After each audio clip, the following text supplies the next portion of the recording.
Welcome back to another video here on the channel. Today we're going to be discussing whether or not basketball players should be tracking their calorie intake. This is something I get a lot of questions about and hear a lot of concerns over, so I really wanted to make this video and clarify a couple things. And today we're going to be discussing the three major reasons why I believe that the vast majority of basketball players would benefit from tracking their calorie intake. But before we get into those three reasons, as always, if you find value out of this, if it helps you take your performance to that next level, definitely be sure to drop a like if you haven't already and subscribe below if you haven't already, because I'm posting new videos every single Tuesday, Thursday, and Saturday, and really trying to bring as much free content to you as possible to help you level up your performance on the basketball court. And as far as the first reason why I believe that the vast majority of basketball players would benefit from tracking their calorie intake is because the majority of them are under eating. Odds are, if you're a hooper and you're watching this, you're probably not eating enough calories if you're not tracking them already. And I see this in just about all of the basketball players that come to me, that I work with, that are clients, even at the professional level. And I would say especially at the professional level because they're bigger guys, they're more athletic, and they're doing a lot more work in terms of training, practices, workouts, weight room, all this crazy stuff. And even if you're not at the pro level, the amount of work that you're doing at the college level, high school level is very high. So you want to make sure that you're not under fueling, because we know, I made a video about how under fueling and under eating calories is going to lead to you not maximizing muscle growth. But it's not even just that. It leads to a number of other issues too, like impaired physical performance, impaired mental performance, injury risk, and risk of illness going up. So we want to avoid all those things because they're both affecting your performance on the court in the short term and your recovery and ability to stay healthy long-term, both of which are crucial to your long-term success. So an easy way to make sure that you're not under eating calories is to track your calories. That way you can actually make sure that you're eating enough. And to illustrate this example, I want to use a situation that occurred in my own coaching practice. And one of the athletes that I was working with was a basketball player playing professional basketball over in Italy. And he's 6'9", 240, and he came to me eating 1,800 calories. Just to give you an idea of how much he should have been eating, he should have been eating roughly 4,500. So I'm not gonna even attempt to do the math on that in my head, because I can't do that on the fly without taking a million seconds to pause. But point is, he was drastically under eating. And because of that, he was really limiting his performance on the court. He came to me saying his legs were dead by the third quarter, feeling gassed and not sure what's going on. And then when we saw that, obviously we figured out what was going on. So long story short, we got him up to that 4,500 and even a little bit above that during his season, up to like 5,000 calories. And he reported back feeling much better, no more dead legs, no more feeling gassed in the third quarter. And I know that's something a lot of hoopers struggle with. So if that was you this past season, you might want to look at your calorie intake, and that's why tracking it will be very helpful. Now, as far as the second reason, it makes breaking plateaus 100 times easier.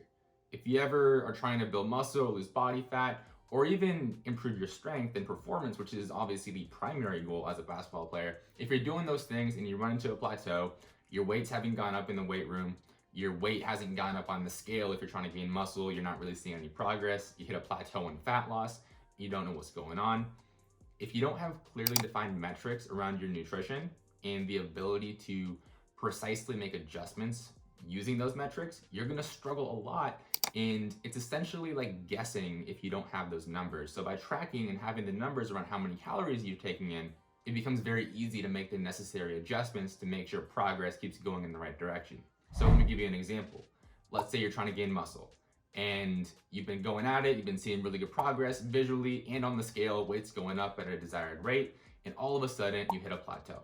It stalls, you haven't gained weight in like a month. Progress pictures, if you're doing those, which you should, don't look any different, and you don't know what's going on.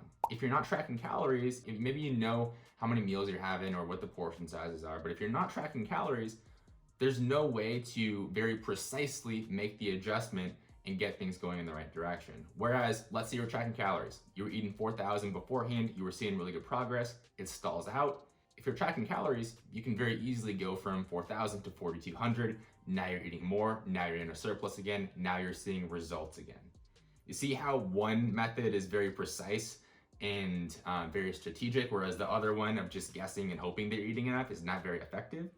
That's reason number two why most athletes and most basketball players specifically would benefit from tracking their macros or tracking their calories. And the third and final reason that I want to discuss today, and there's actually a few more, but these are like the three main ones that I see a lot. The third and final reason is that it allows you to make very precise adjustments, not only based on plateau breaking like we talked about previously, but also around what time of the year you're in and the training demands and recovery demands of the portion of your season that you're in.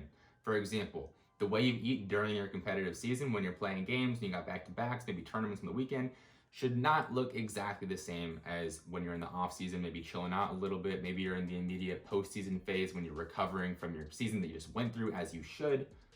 Your nutrition during those phases should not look exactly the same.